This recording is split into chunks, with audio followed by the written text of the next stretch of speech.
Very good evening to all of you. हम पढ़ रहे हैं सीआरपीसी 1973 का चैप्टर नंबर 13 और हमारी कोशिश रहेगी कि इस चैप्टर को आज हम कंप्लीट कर सकें। सेक्शन 177 से लेकर सेक्शन 189 तक के टोटल इसमें प्रोविजंस हैं और जिसमें से सेक्शन 180 तक हमने कल कवर किया था। उसके आगे अब कंटिन्यू करेंगे सेक्शन 181 से। देखिए सेक्शन 181 क्या बताता है। Place of trial in case of certain offences, कुछ पर्टिकुलर नेचर के जो ऑफेंसेस होते हैं उसमें जो प्लेस ऑफ ट्रायल है वो क्या होगी। तो इसमें 4 to 5 सब क्लॉजेस दे रखे हैं, सब सेक्शन दे रखे हैं, एक एक को आपको देखना है। Any offence of being a ठग और मर्डर कमिटेड बाय अ ठग ऑफ डकॉइटी। ठीक है, तो पहला तो इसमें क्या बता रहे हैं कि कोई भी ऐसा ऑफेंस जो या तो ठग का है या फिर ठग ने मर्डर किया है, या तो डेकोइटी का है या फिर डेकोइटी विद मर्डर का है। Of belonging to a gang of dacoits और ऑफ एस्केपिंग फ्रॉम कस्टडी। तो या तो ऐसा ऑफेंस जो किया है वो किसी गैंग ऑफ डेकोइट्स ने किया है, किसी डकैतों की गैंग ने, या फिर किसी एस्केपिंग फ्रॉम कस्टडी, किसी कस्टडी से एस्केप किए हुए पर्सन ने किया है। मे बी इंक्वायर्ड इनटू और tried by a court within whose local jurisdiction the offense was committed or the accused person is found। तो यहाँ पे सिचुएशन देखिए क्या बोला। पहली बात तो जहाँ पे वो पर्सन रहता था वहाँ पे भी कर सकते थे इसका ट्रायल, लेकिन जहाँ पे ऑफेंस कमिट हुआ जनरल रूल वही हो रहा है कि वहीं पे इसका ट्रायल होना चाहिए। साथ में एक क्लॉज इसमें ऐड कर दिया कि अगर वो पर्सन वहाँ पे ऑफेंस कमिट करके भाग गया है, फरार हो गया, तो जहाँ कहीं पे भी वो मिलेगा, दिल्ली में ऑफेंस कमिट करके और केरल जाके छुप गया, तो केरल में भी उसका ट्रायल हो सकेगा। क्या लिखा है लास्ट में word, that is either the where the offence was committed, या तो वहां पे इसका ट्रायल चलेगा, और या फिर अक्यूज्ड पर्सन इज फाउंड। तो फाउंड तो जहां कहीं पे भी मिलेगा वहीं इसका ट्रायल और इंक्वायरी किया जा सकेगा। किसके लिए बात हुई है ये? ठग एंड डेकॉइट्स के लिए। आगे देखिए, एनी ऑफेंस ऑफ किडनैपिंग और abduction of a person may be inquired into or tried by a court within whose local jurisdiction the person was kidnapped। तो या तो उस jurisdiction में जहाँ पे उस person का kidnapping हुआ था, abduction हुआ था, या तो वहाँ पे इसका ट्रायल हो सकेगा। और was conveyed or concealed or detained, या फिर जहाँ पे वो व्यक्ति छुपा हुआ है या फिर वो किडनैप करके ले जाके जहाँ पे उसने छुपाया, हो सकता है एक जगह से किडनैप किया दूसरे सिटी में ले जाके उसने छुपाया पर्सन, किडनैप पर्सन को, अब्डक्ट पर्सन को, तो दोनों में से किसी भी जगह पे ट्रायल चल सकेगा। सेक्शन 181 में सबसे पहला जो डील कर रहा है वो डेकॉइट्स एंड ठग से रिलेटेड डील कर रहा है और उसके बाद में वो एस्केप हो चुके हैं। दूसरा जो डील कर रहा है सबसेक्शन 2, वो डील कर रहा है रिगार्डिंग द किडनैपिंग। इसके बाद में देखिए सबसेक्शन 3 क्या बताता है। Any offence of theft, extortion और robbery may be inquired into or tried by a court within whose local jurisdiction the offense was committed। तो पहली बात तो सिंपल सी बात है, जहाँ पे ऑफेंस कमिट हुआ वहाँ पे हो सकेगा। और the stolen property which is subject of the offence was possessed by any person committing it, या फिर जो स्टोलन प्रॉपर्टी है वो जिसके पास में है या जिसके पोजीशन में है वो लोकल जुरिस्डिक्शन जहाँ पे आता है वहाँ पे हो सकेगा। or by any person who received or retained such property knowing or having reason to believe।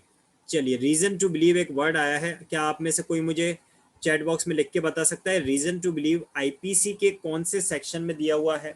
आप में से जिस किसी ने भी आईपीसी की क्लास अटेंड की है पिछले 2-3 दिनों में मेरी, तो उनको ध्यान होगा कि रीजन टू बिलीव मैंने स्पेशली मार्क करवाया था, that reason to believe CrPC में जगह जगह आता है। तो चैट बॉक्स में आप जल्दी से लिख के बताएं मुझे, reason to believe have been defined under which section of IPC? क्या आईपीसी में डिफाइंड है reason to believe? And if yes then just mention the section number. तो ये है सेक्शन नंबर 26 ऑफ आईपीसी। जी विदिका, बिल्कुल करेक्ट आंसर आपका है। सेक्शन 26 ऑफ आईपीसी में रीजन टू बिलीव डिफाइन किया हुआ है। और सीआरपीसी में मैं बता रहा हूँ मोस्टली 60% सेक्शंस में ये वर्ड बार बार रिपीट होता है, reason to believe, reason to believe. तो ये आपको याद रहना चाहिए, आईपीसी के सेक्शन 26 में इसको डिफाइन किया है।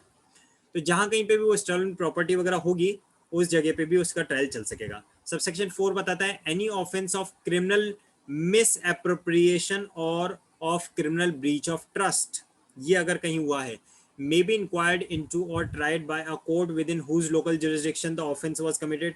तो ये तो एक जनरल रूल है कि जहाँ पे ऑफेंस हुआ है वहां पे तो लोकल जुरिस्डिक्शन में हो ही सकता है। और any part of the property which is the subject matter of the offence was received or retained। तो अब देखिए क्रिमिनल मिस एप्रोप्रिएशन की बात करें तो क्रिमिनल मिस एप्रोप्रिएशन में कोई मूवेबल या इमूवेबल प्रॉपर्टी हो सकती है। वो प्रॉपर्टी जहां कहीं पे भी है, जहां कहीं पे भी उसको रखा गया है, रिसीव हुआ किया गया है, वहां पे भी ये ट्रायल हो सकता है। रिसीव्ड और retained was required to be returned or accounted for by the accused person। ठीक है। और लास्टली इसमें आता है सबसेक्शन 5 जो बताता है any offence which includes the possession of stolen property, कोई ऐसा ऑफेंस जिसमें स्टोलन प्रॉपर्टी का पोजेशन किसी के पास में है, may be inquired into or tried by a court within whose local jurisdiction the offense was committed। तो ऑफेंस जहाँ पे कमिट हुआ यानी कि जहाँ पे वो स्टोलन प्रॉपर्टी है, or the stolen property was possessed by any person who received or retained it knowing or having reason to believe it to be stolen property। तो जहाँ पे वो स्टोलन प्रॉपर्टी रखी गई वहाँ पे भी ट्रायल चल सकता है, जहाँ पे वो प्रॉपर्टी को स्टोलन किया स्टील किया गया था, जहाँ पे वहाँ पे उसको चोरी किया गया था वहाँ पे भी वो ट्रायल चल सकता है। वो सारे प्रोविजन है सेक्शन 181 में। आगे बढ़ते हैं। ये सिर्फ आपको एक एक रीडिंग करके और अपने माइंड में क्लियर करते जाना है, ज़्यादा इसमें डेप्थ में जाने वाला कुछ ऐसा है नहीं। सेक्शन 182 बताता है ऑफेंसेस कमिटेड बाय लेटर्स। अब लेटर्स में क्या होता है, मान लीजिए मैं अजमेर में रहता हूँ, मैंने एक पर्सन को अपशब्द लिख के लेटर्स में और ना उसको दिल्ली में लेटर सेंड कर दिया, यानी एक सिटी से दूसरे सिटी में भेज दिया, तो जुरिस्डिक्शन तो ऑब्वियसली चेंज हो ही गया है। या फिर लेटर से नहीं टेलीकम्युनिकेशन से भेज दिया, व्हाट्सएप पे मैसेज कर दिया, एसएमएस कर दिया, ऐसा कुछ भी आजकल तो ये भी चीज़ें इसमें आ गई हैं। ठीक है, तो ऐसी सिचुएशन में फिर जुरिस्डिक्शन कहाँ लगेगा, अजमेर का या दिल्ली का। सेक्शन 182 बताता है offences committed bye letters etcetera. Any offence which includes cheating, cheating या फिर डिसेप्शन जिसको हम कहते हैं। ठीक है, इफ द डिसेप्शन, ये आ गया वर्ड चीटिंग में, if the deception is practised. अब ये डिसेप्शन किस तरह से किया गया है, बाय मीन्स ऑफ लेटर्स और telecommunication messages, he be inquired into or tried by any court within whose local jurisdiction such letters or messages were sent or were received। तो या तो जहाँ पे भेजे गए थे या फिर जहाँ पे रिसीव हुए थे, वैसे दोनों एक ही बात हो गई। And any offence of cheating और and dishonestly including delivery of property may be inquired into or tried by a court within whose local jurisdiction the property was delivered by the person deceived or was received by the accused person। तब देखिए general rule तो क्या कहता है कि जहाँ पे वो ऑफेंस किया गया, तो ऑफेंस जहाँ पे किया गया इसका मतलब तो ये है कि मैंने अजमेर में बैठ के अगर लेटर लिखा है, अजमेर से अगर मैंने मैसेज भेजा है, तो फिर तो ये ऑफेंस तो अजमेर में हुआ। लेकिन इसका जुरिस्डिक्शन कौन सा लग रहा है, जहाँ पे वो लेटर भेजा गया, जहाँ पे वो मैसेज भेजा गया, या फिर जहाँ पे वो मैसेज रिसीव हुआ, वहाँ पे इसका जुरिस्डिक्शन लग रहा है सेक्शन 182। देखिए सबसेक्शन 2 क्या कहते हैं, any offence punishable under section 494 and 495 of Indian Penal Code. क्या आप में से कोई मुझे बता सकता है सेक्शन 494 एंड 495 ऑफ आईपीसी किससे डील करते हैं?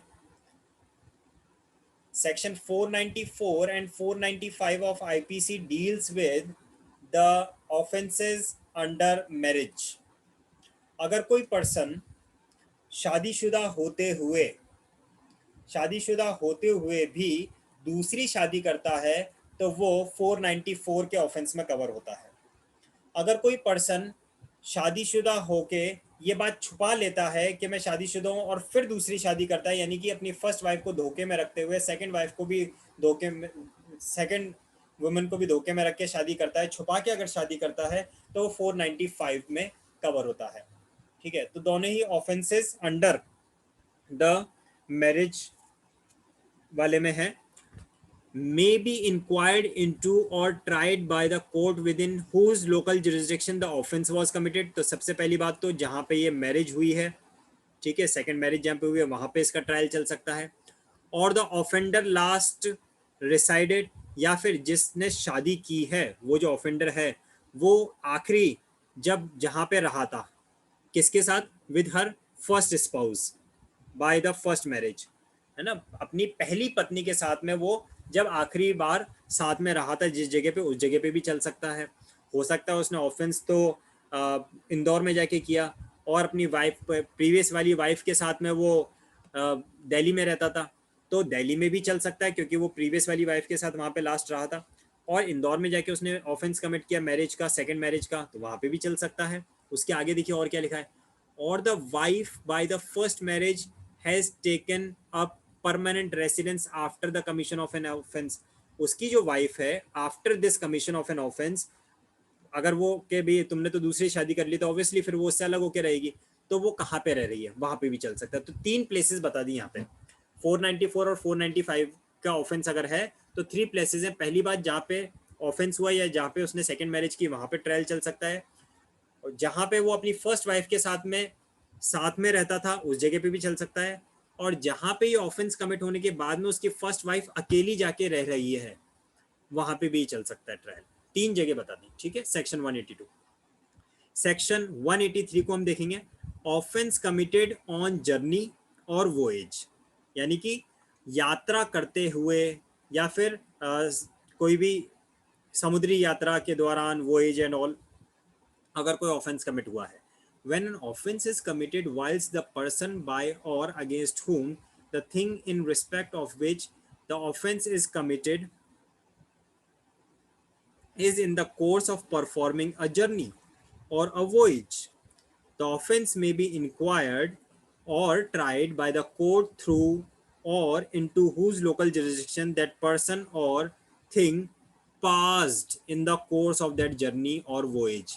यानी कि एक पर्सन अगर मान लीजिए दिल्ली में एक कार में बैठता है या फिर एक ट्रेन में बैठता है और कुछ ऑफेंस कमिट करना स्टार्ट करता है, और फिर वो ट्रेन जो है दिल्ली से चलते चलते सीधे हैदराबाद पहुंच जाती है।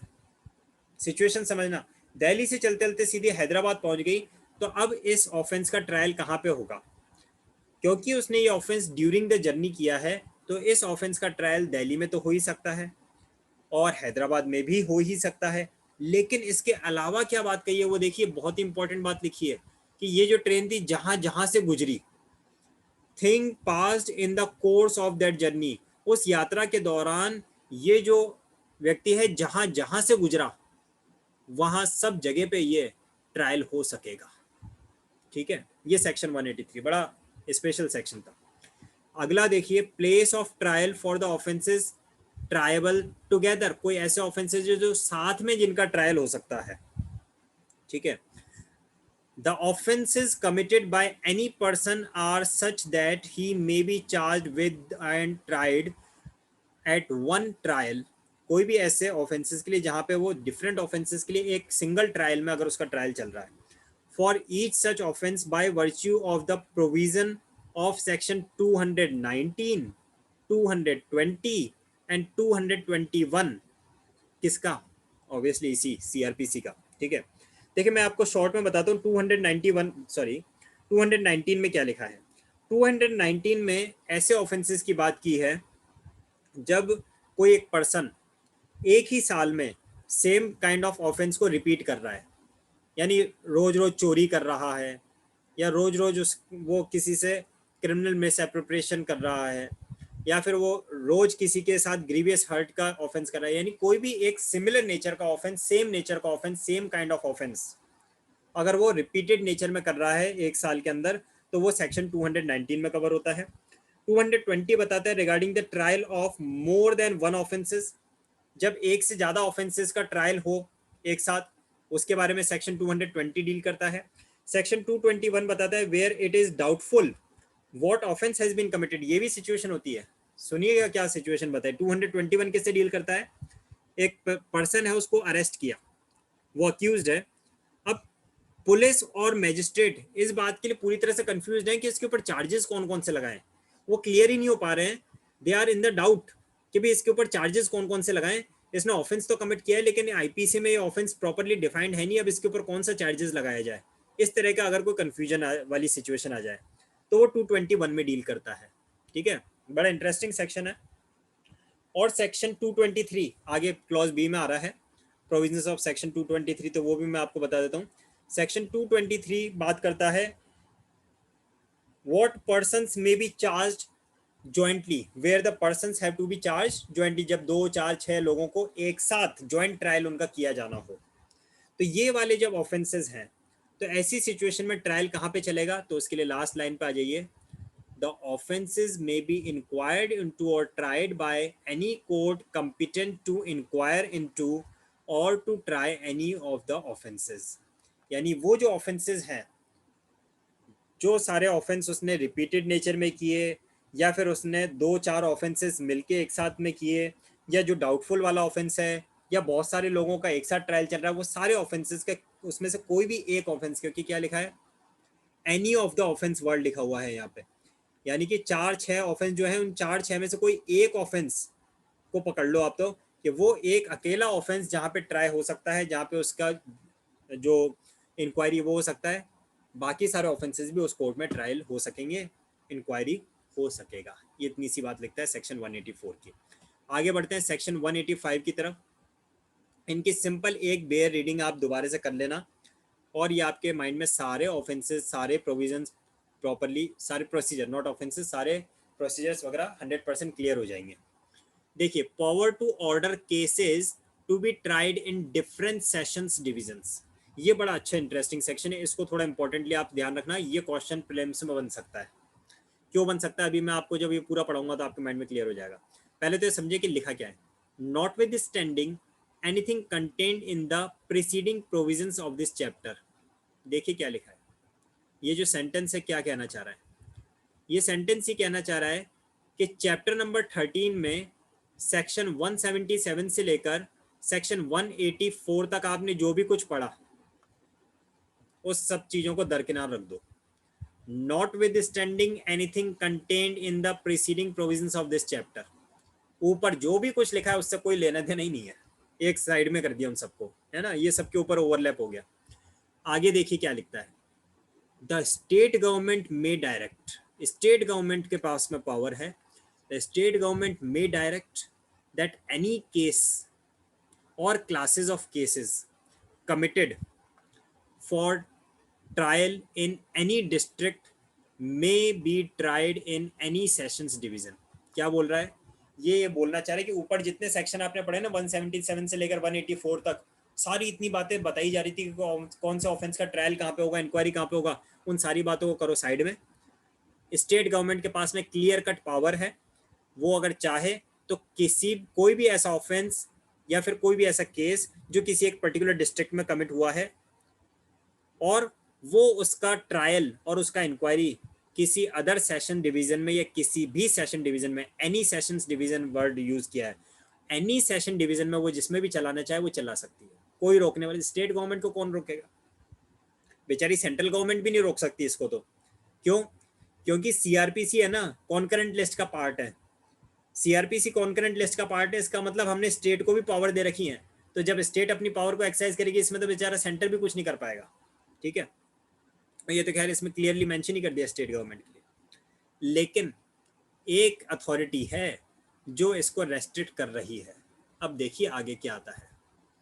आपने ऊपर के सारे सेक्शंस को तो ओवरलैप कर दिया और स्टेट गवर्नमेंट को पूरी तरह से पावर दे दी कि जहां पे स्टेट गवर्नमेंट चाहे वहां पे ऑफेंस का ट्रायल चलाए, लेकिन आगे क्या लिखा है, provided that directions is not repugnant. Repugnant का मतलब होता है विरोधाभासी, कॉन्ट्राडिक्टरी, जो उसके अगेंस्ट में हो, ऐसे कुछ। किसके अगेंस्ट में, to any directions previously issued by the High Court और द सुप्रीम कोर्ट। समझ में आ गया क्या क्या कहना चाह रहा है। मान लीजिए कोई हाई कोर्ट या सुप्रीम कोर्ट ने ऑलरेडी ऐसा ऑर्डर पास कर दिया था, ऐसे कोई डायरेक्शंस दे दिए थे अंडर द कॉन्स्टिट्यूशन कि भाई इस ऑफेंस का, इस केस का ट्रायल तो इस जगह एक्स प्लेस पे चलेगा, अब इसके बाद में स्टेट गवर्नमेंट कुछ और नहीं कर सकती, फिर स्टेट गवर्नमेंट के पास पावर नहीं है।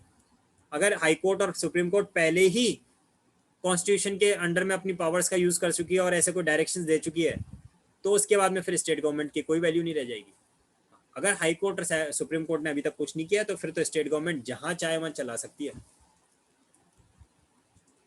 ये था सेक्शन 185। इंटरेस्टिंग था ना। तो इसमें से प्रीलिम्स का क्वेश्चन बनेगा कि क्या स्टेट गवर्नमेंट चला सकती है। अब उसके लिए कंडीशंस क्या रहेगी, तो ये एक कंडीशन ध्यान रखनी है कि अगर हाई कोर्ट या सुप्रीम कोर्ट ने प्रीवियसली इशूड डायरेक्शन है कोई, तब फिर स्टेट गवर्नमेंट का कोई रोल नहीं रह जाता है।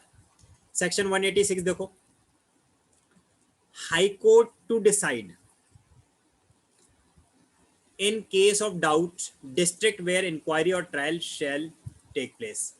अब मान लीजिए एक कंफ्यूजन है, एक डाउट की सिचुएशन है कि ये जो ऑफेंस हुआ है ये कौन से डिस्ट्रिक्ट में ट्राई किया जाए, कौन से डिस्ट्रिक्ट में इसका ट्रायल चलना चाहिए, कौन से डिस्ट्रिक्ट में इसकी इंक्वायरी चलनी चाहिए।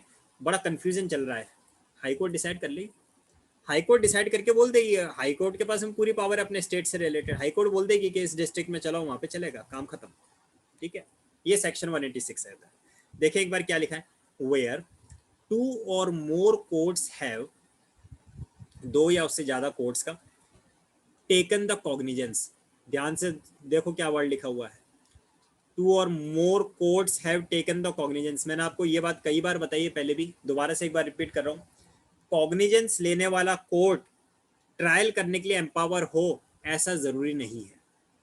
कॉग्निजेंस एक कोर्ट में हो सकता है और उसी कोर्ट में ट्रायल भी हो सकता है, सॉरी उसी कोर्ट में इंक्वायरी भी हो सकता है, और इंक्वायरी के बाद में फिर वो केस ट्रांसफर किया जा सकता है to the court for the purpose of trial in the which court, the court which have been specified under schedule 1 of CrPC. तो यहाँ पे तो बात कर रहा है कि अगर कोई 2 या 2 से ज्यादा कोर्ट्स ने कॉग्निजेंस ले लिया है किसी ऑफेंस का, अब जब मान लीजिए एक ही कोर्ट कॉग्निजेंस लेती तो कोई दिक्कत नहीं थी, वो जहाँ पे ट्रांसफर करती वहां पे कोर्ट का ट्रायल चल जाता, तो ऑफेंस का केस का ट्रायल चल जाता। यहाँ पे तो 2 या 2 से ज्यादा केस कोर्ट्स ने कॉग्निजेंस ले लिया। अब ये सारी कोर्ट्स अगर अलग अलग जगह पे ट्रायल के लिए ट्रांसफर कर देंगी तो फिर एक कोर्ट का ये केस का ट्रायल कहाँ पे चलेगा। तो देखिए, of the offence the question and a question arises as to which of them ought to inquire into और ट्राई दैट ऑफेंस। तो पहली बात तो एक से ज्यादा कोर्ट्स ने तो कॉग्निजेंस ले लिया, और अब ये क्वेश्चन अराइज हो गया कि भाई इसका ट्रायल और इंक्वायरी कहाँ चलना चाहिए। तो अब इस क्वेश्चन का कौन डिसाइड करेगा। एक तो यहाँ पे वर्ड देखो क्या लिखा हुआ है, लिखा है the question shell be decided. क्या मतलब है शैल बी डिसाइडेड का, यानी कि कोई इसमें एम्बिग्यूटी भी नहीं है, किसी तरह का फ्लेक्सिबिलिटी भी नहीं है, पूरी तरह से पूरी 100% अथॉरिटी है। नीचे जो प्रोविजन ए और बी दिए उसके accordingly shall be decided if the courts are subordinate to the same High Court. अगर जो कॉग्निजेंस लेने वाली कोर्ट्स थी वो सेम हाई कोर्ट के अंडर में आती हैं, है ना, सेम हाई कोर्ट के अंडर में, तो हाई कोर्ट डिसाइड कर देगा कि भाई कौन से डिस्ट्रिक्ट में चलाना है, कोई दिक्कत नहीं। अगर राजस्थान की बात करें, राजस्थान में इतने सारे सेशंस कोर्ट हैं, इतने सारे डिस्ट्रिक्ट्स हैं, तो जोधपुर हाई कोर्ट या फिर जयपुर हाई कोर्ट ये डिसाइड कर देगी कि कहाँ पे ट्रायल चलाना है, वहाँ चल जाएगा। क्यों? क्योंकि राजस्थान की जितनी एक स्टेट की जितनी भी कोर्ट्स हैं वो सारी एक ही हाई कोर्ट के अंडर में तो आती हैं। आगे देखो, if the courts are not subordinate to the same High Court. अब ऐसी कोई सिचुएशन आ जाए जहाँ पे हाई कोर्ट भी डिफरेंट डिफरेंट है, एक तो राजस्थान की हाई कोर्ट, दूसरी गुजरात की हाई कोर्ट। अब क्या करोगे, by the High Court within the local limits of whose appellate criminal jurisdiction the proceeding were first commenced. क्या वर्ड आया यहाँ पे, फर्स्ट कमेंस्ड की बात कर रहा है, यानी कि सपोज करो 4 कोर्ट्स में एक साथ कॉग्निजेंस हुआ है ना, एक गुजरात की कोर्ट में, एक एमपी की कोर्ट में, एक राजस्थान की कोर्ट में, एक महाराष्ट्र की कोर्ट में और एक दिल्ली की कोर्ट में, 4 कोर्ट्स में एक साथ कॉग्निजेंस ले लिया। अब क्वेश्चन अराइज हो रहा है यार, हाई कोर्ट तो सबकी अलग अलग है, कैसे किससे पूछें कि इसका ट्रायल कहाँ पे चलेगा। तो सबसे पहले कॉग्निजेंस कौन सी कोर्ट ने लिया था, राजस्थान में लिया था, ठीक है राजस्थान हाई कोर्ट को पूछ लो। ये बात आती है where the first commenced the criminal jurisdiction the proceeding were first commenced, जहां पे सबसे पहला कॉग्निजेंस लिया गया था। And thereupon all other proceeding in respect of the offence shall be discontinued. और बाकी उसके बाद में फिर बाकी की जो प्रोसीडिंग्स है उनको क्या करेंगे, उनको डिसकंटिन्यू किया जाएगा। ऐसा नहीं है कि एक जगह पे राजस्थान में भी चल रहा है, दूसरी जगह पे भी चल रहा है, दो दो जगह पे, चार चार जगह पे एक साथ नहीं चलाना। चलिए आगे बढ़ते हैं।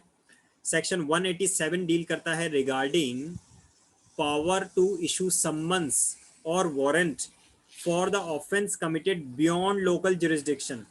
अगर बियॉन्ड द लोकल जुरिस्डिक्शन कोई समन्स या फिर वारंट्स इशू किए जाने हैं, ठीक है, तो उसके कंसर्न में पावर टू इशू समन्स और वारंट, कोई समन्स या वारंट इशू करने हैं for the offence committed beyond the local jurisdiction. यहाँ पे मैं कुछ वर्ड्स को एनसर्किल करूंगा, आप उनको ध्यान से देखना। When a magistrate of the first class, सबसे पहला इंपॉर्टेंट थिंग, यानी कि judicial magistrate second class not empowered, executive magistrate not empowered, judicial magistrate first class की बात कर रहा है, has reason to believe, section 26 of IPC, that any person within his local jurisdiction, कोई ऐसा पर्सन जो रहता कहाँ पे है, उसी के खुद के लोकल जुरिस्डिक्शन में रहता है, has committed outside the local jurisdiction, outside such jurisdiction. समझ में आ गई सिचुएशन क्या है? सिचुएशन यह है कि कोई एक पर्सन जो अजमेर में रहता है और वो जयपुर में जाके ऑफेंस कमिट कर रहा है, तो ये बात ये कह रहा है कि क्या अजमेर का जुडिशियल मैजिस्ट्रेट फर्स्ट क्लास उसकी कोई पावर रहेगी? बिल्कुल रहेगी, उसी की रहेगी। When a magistrate of the first class sees reason to believe that any person within his local jurisdiction has committed outside such jurisdiction, उसके जुरिस्डिक्शन से बाहर जाके उसने कोई ऑफेंस कमिट किया है, or any other law for the time being in force be inquired into or tried within such jurisdiction, but in under some law for the time being in force triable in India। तो जहां पे वो रहता है वहां पे उसका trial और इंक्वायरी चल सकेगा, बस इतनी बात कहता है सेक्शन 187। इसमें जुडिशियल मैजिस्ट्रेट फर्स्ट क्लास के पास में पावर है, एक तो ये याद रख लेना, पर्सन रहता है एक जुडिशियल मैजिस्ट्रेट की पावर में था और दूसरे एरिया में जाके उसने ऑफेंस कमिट किया था, वो सारी चीज़ें आप याद रख लें। सब सेक्शन 2 को भी एक बार देख लेते हैं और फिर टाइम आउट का नोटिफिकेशन आ चुका है, थोड़ा सा स्पीड में करते हैं, इससे चैप्टर हमारा कंप्लीट हो जाए। सब सेक्शन 2 प्रोवाइड करता है regarding, sub section 2 of section 187 देता है provision regarding when there are more magistrates than one having such jurisdiction.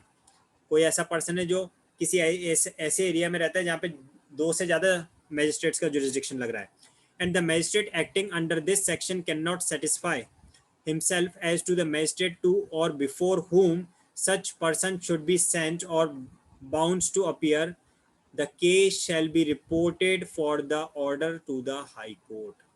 समझ में आ गया? वही वाली बात आ गई जो सेक्शन 186 में आई थी कि भाई जहाँ पे कंफ्यूजन रहे ना तो फिर सीधा हाई कोर्ट ही है, वही एपेक्स कोर्ट है स्टेट के लिए, तो वही डिसाइड कर लेगी। Section 188 offence committed outside India, अभी तो विद इन इंडिया हो रहा था, आउटसाइड लोकल जुरिस्डिक्शन था लेकिन विद इन इंडिया था, अब तो आउटसाइड इंडिया अगर हुआ है तो आउटसाइड इंडिया किसने किया है? या तो इंडियन सिटीजन है उसने आउटसाइड इंडिया किया है, या फिर जो इंडियन सिटीजन नहीं है, not being an Indian citizen, लेकिन उसने जो ऑफेंस कमिट किया वो इंडियन एयरक्राफ्ट पे किया है, इंडियन शिप पे या फिर इंडियन एयरक्राफ्ट पे किया है। तो आप एक बार रिकॉल कर सकते हैं ये आईपीसी के सेक्शन 3 और 4 से, इसको आईपीसी का सेक्शन 3 और 4 एक्स्ट्रा टेरिटोरियल जुरिस्डिक्शन के बारे में बताता है और वही बात यहाँ पे आ रही है। तो उसका जो ट्रायल है वो कहाँ पे चल सकेगा? he may be dealt with the respect of such offense as if he had been committed any place within India at which he may be found। India में जहाँ कहीं पे भी उसको ढूंढा जाएगा, पकड़ा जाएगा और उसको कस्टडी में लिया जाएगा, वहीं उसका ट्रायल चला दिया जाएगा। Provided that notwithstanding anything in any of the preceding sections of this chapter, no offence shall be inquired into or tried in India except with the provisions sanctioned of the central government। ये अच्छी बात है कि ऐसा कोई person जो बाहर का अगर है और इंडिया में उसका ट्रायल आप चला रहे हो तो कम से कम सेंट्रल गवर्नमेंट की सैंक्शन जरूर लेनी चाहिए। ऐसा नहीं कि बिना सेंट्रल गवर्नमेंट की सैंक्शन के ही हम ऐसा ट्रायल चला दें, वो जरूर होना चाहिए। और लास्ट इसका सेक्शन आता है रिसीट ऑफ एविडेंस, ये इसी से रिलेटेड 188 से। Receipt of evidence relating to offence committed outside India. अब जब आउटसाइड इंडिया ऑफेंस कमिट हुआ है तो उसके एविडेंसेस भी आउटसाइड इंडिया ही होंगे और वहां से लाने पड़ेंगे। तो वहां से जब वो एविडेंसेस लाए जाते हैं तो उनके लिए क्या प्रोविजन है, वो सेक्शन 189 बता रहा है। When any offence alleged to have been committed in a territory outside India is being inquired into or tried under the provisions of section 188। तो section 188 के अकॉर्डिंगली तो वो इंडिया में ट्रायल चल रहा है उसका। the central government may, तो पावर किसके पास में, सेंट्रल गवर्नमेंट के पास में, if it thinks fit direct that copies of deposition made or exhibits produced before a judicial officer in or for that territory or before a diplomatic or consular representative of India in or for that territory shall be received as evidence by the court holding such inquiry। तो जो court वो inquiry held कर रही है उसे वो as an evidence receive होंगे। किससे रिसीव हो सकेंगे, तो उसके लिए यहाँ पे कुछ नेम्स दे रखे हैं, या तो उस एरिया के जुडिशियल ऑफिसर के थ्रू जहाँ से वो एविडेंस कलेक्ट किए गए हैं उस टेरिटरी के जुडिशियल ऑफिसर के थ्रू, और बिफोर अ डिप्लोमेटिक, डिप्लोमेट अगर कोई है नेशनल डिप्लोमेट, और a consular representative of India. तो ये 3 अथॉरिटीज हैं जो उस आउटसाइड इंडिया से एविडेंसेस को लाके और इंडिया के उस कोर्ट को सबमिट करेंगे एज एन एविडेंस जहाँ पे ट्रायल चल रहा है। मेरा ख्याल है ये सारे प्रोविजंस आपको अच्छे से समझ में आए होंगे। हमारी नेक्स्ट क्लास कल होगी जिसमें हम चैप्टर नंबर 14 स्टार्ट करेंगे। उससे पहले चैप्टर नंबर 13 के सभी प्रोविजंस को आप दोबारा से एक बार रीडिंग करना। टोटल मिला के 13 सेक्शन से ज़्यादा लंबा चौड़ा है नहीं, और सिर्फ एक बेयर रीडिंग करना, that will be sufficient for each and every section. Okay, that's all for tonight. अगर किसी के माइंड में कोई क्वेरी, कोई डाउट है तो पूछ सकते हैं, otherwise that's all for this class.